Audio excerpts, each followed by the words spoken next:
Hi, it's Pip Mackay here, and today I want to answer a question which is about irregular eye patterns. So, what happens when we're looking at somebody and we're looking at their eye patterns and they're not accessing eye patterns in the way that we expect? So, I call this glitchy eye patterns, and I find that most people who have dyslexia have glitchy eye patterns, but not only people with learning issues have glitchy eye patterns. Sometimes people can have eye patterns that are irregular because of emotional issues or belief issues. So I want to talk about that today, and I want to start by just simply recapping eye patterns for a normally organized person. So I'll just go over this really briefly so we're all on the same page. So over here, if somebody's eye patterns go over to this side and look up there, then you're really in visual construct. So that's where they're imagining a picture. And then over here, they're in visual recall. That's where they're remembering things that they've seen. Then over here, you've got auditory recall. That's where they're remembering things they've heard. And over here, you've got auditory construct. That's where they might be making up or creating something to say, or making up music or making up certain sounds. And then down here, you've got AD, audio digital. That's thinking and calculating. And down here, you've got kinesthetic, which is feeling and doing. So that's for a normally organized person, and most right-handed people are normally organized, and most left-handed people are reversed organized. So their remembered files are on the other side. So what often happens for people who are dyslexic is that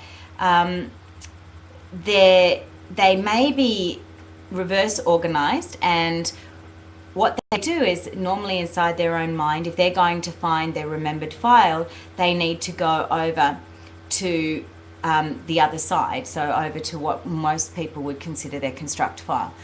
Now, if that child happens to be growing up in a family where there's a right-handed parent and a left-handed parent, and they might be modeling the right-handed parent, then suddenly they're going to be attempting to access their memories in the construct file because they're modeling a right-handed parent who has the construct, the remembered file in the opposite place from what the child does.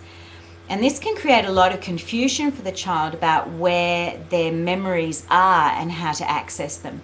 Now, of course, all of this is happening unconsciously, and most people have no idea about how they're accessing files or how they remember things. But we know from NLP that we go up to visual recall or visual construct to remember and to create information. So if we go up to our what we think is our visual remembered file, that's actually our construct file, then you can see that we're going to have trouble remembering things accurately. We're going to be incredibly creative if that's going on, but we might not be able to remember accurately. And people who have that going on for them, they'll find that they're very good at improvising because they compensate for their lack of memory by being able to think on their feet and be able to be creative and to make up things in the moment. And that's how they overcome the difficulties not being able to remember things in daily life, by really gaining a genius and being able to think on their feet and to create really quickly and easily. So that's one of the things that can create glitchy eye patterns. And then the person, when you ask them a question like, what was the color of the room you grew up in, they may look to a couple of different places in their visual attempting to find that information, or they may go up to their construct attempting to access that and then say, oh, well, I don't know. Or, oh, I think it's this, but they don't really know and they're making it up. So if that's going on, how are you going to tell whether somebody is really normally organized or reversed organized? So you're going to need to watch their eye patterns really carefully and ask them a lot of questions and not take things on face value. So you want to see when they answer some of those questions, then are they going to, do they actually remember it accurately in the left-hand side or on the right-hand side? So are they actually, they might have gone to the visual construct file, but they might not be able to remember what something really is in that file. But then suddenly they might go over to their visual recall and they actually can remember the color, and suddenly they know the color. So they might have a habit of going over to construct, and you might think, oh, they're recalling, but in actual fact they're not. And then suddenly you see them flash over to visual recall, and they can actually accurately remember in that place. And then you know whether they're normally organised or reversed. One of the things I often do is ask them a more complex question, such as what happened at Christmas time for you. And then I watch their eye patterns, and I might say, if they go into visual, I might say, well, what was the colour of one of the presents that you got? And see if they can remember it and really, really understand that. But you'll find a lot of people, if they're over in construct, will say, oh, I can't really remember. And then you might ask them some more questions, and suddenly they flit over to recall and they can remember accurately there. Now, one of the things that happens, and the reason why I'm talking about dyslexic people in answer to Helen's question, is because she's got a client who is not accessing kinesthetic information down in the kinesthetic spot. Her client's actually accessing kinesthetic information up here in visual construct. Now, there's a couple of possibilities of what might be going on there. And one of them may be that she's got glitchy eye patterns because she may have mixed-handedness in the family. And what then happens is the person might put their feelings up into a construct file just because they're confused about where information is and where feelings and different things are. But one of the other things that's quite common is that if somebody's had a lot of really negative emotions, they may not want to access a kinesthetic file because it might be too much for them, particularly before they've done clearing. So what they might do is they might put their feelings up in their construct file, where they can then get pictures which they can imagine or create differently or recreate. And those pictures might help them overcome some of the emotional feelings they're having. They might be able to picture their way out of the negative emotions by having a synesthesia between their kinesthetic and their visual construct. The other thing that might be happening is that might not really be their visual construct. It might actually be their visual recall if they've got glitchy eye patterns, or they're reversed organised, or they've got some weird things going on with their eye patterns. And what might be happening there is that the person has a synesthesia where what they see and how they feel is connected as if it's one. So when they see things or remember getting a picture, they get a feeling automatically with that. So feelings and pictures are not separated for that person. When they see something, they have a feeling automatically because the two things are in the same file. So these are some of the possibilities of what might be going on. Now, the other thing is if somebody has glitchy things on their AD and they don't access their AD very easily, there's a number of things that happen there. A lot of people actually remember all their AD information visually. So they learnt their times tables up on a wall, and ever since then they have remembered all their AD information up in visual. So they're basically seeing the information, they're recalling it that way. And sometimes people get into a habit of that, and then they no longer really are accessing AD for AD information over here. So there's some of the different things that can be going on with glitchy eye patterns. Other people have a look to talk rule. So that is where they were taught when they were a child, look at me when I'm talking to you. And when they attempted to access different information, they were told off about that. So then you get some people who are just staring at you the whole time and they're not accessing eye patterns. And you really need to get that person to relax. Often I'll ask them to look at the window behind me or something behind me whilst I ask them a bunch of questions. And then you have to watch really carefully for micro muscle movements and just see if you can find what's going on there. Or just having a longer normal conversation and then asking them questions that are a bit more complex, such as, what went on for you at Easter time? Did you see your family? How do you get on with your family? And seeing if you can get some more information that way.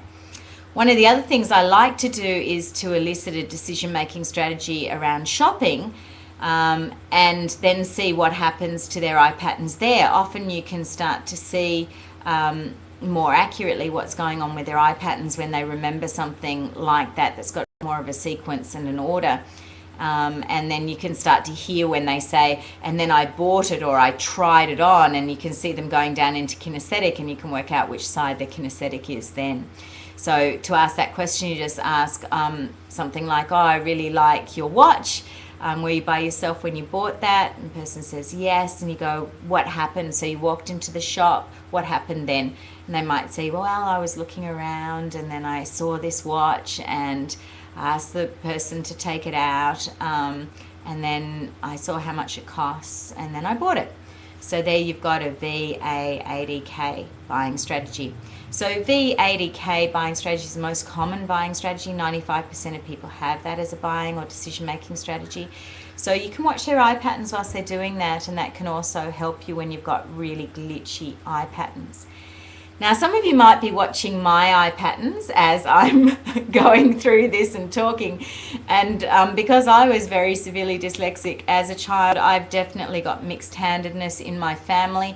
And therefore, I've got lots and lots of interesting glitchy eye patterns, which you may have been observing there. So I'm a prime example of it.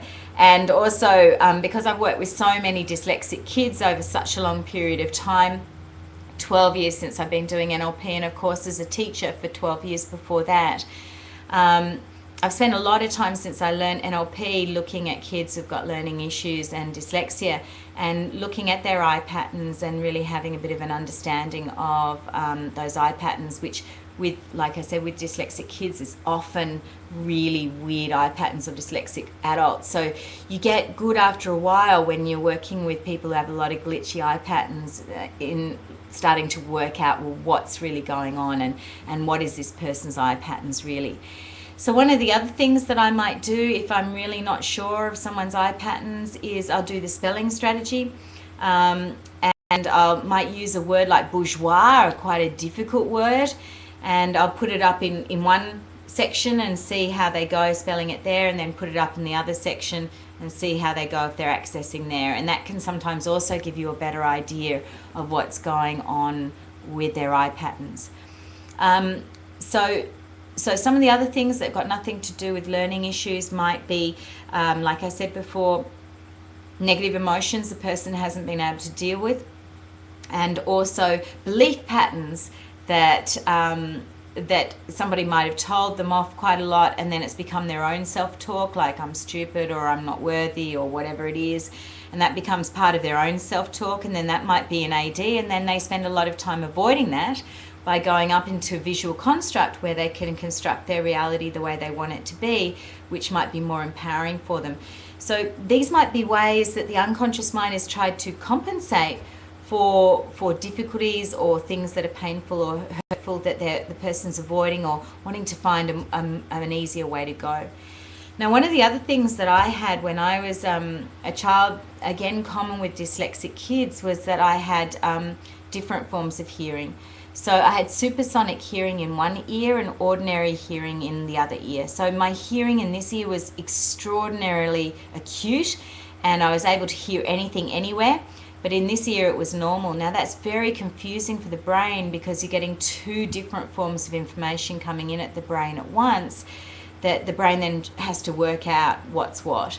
And in those circumstances, a dyslexic child will often cut out all auditory altogether because it's too confusing for them.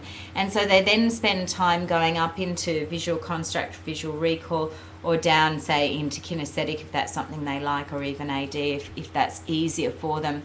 And that can be another compensatory mechanism as well.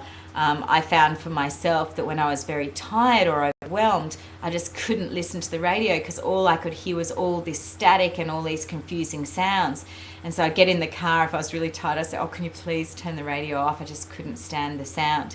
And that's very, very common also with kids with dyslexia. So one of the things you want to think about is with the person is the eye patterns working for them? Obviously someone who has a lot of stuff going on in construct, it makes them highly creative, it makes them be able to improvise really well. So is that something that they're really happy with and they don't need very much visual recall? For me personally, I really liked the fact that I was able to get some visual recall and understand things visually instead of remembering them upside down around the wrong way, which was really common for me. So it was great to recognize my visual recall, and I did that by really exercising my visual recall, putting things up there, using the spelling strategy and other things and putting it up into my visual recall, and exercising, just even eye exercising those patterns so that I could get more visual recall, which was really great. And what I found when I started to access and do eye exercises for my auditory recall and my auditory construct was I started to remember a whole lot of things that I didn't want to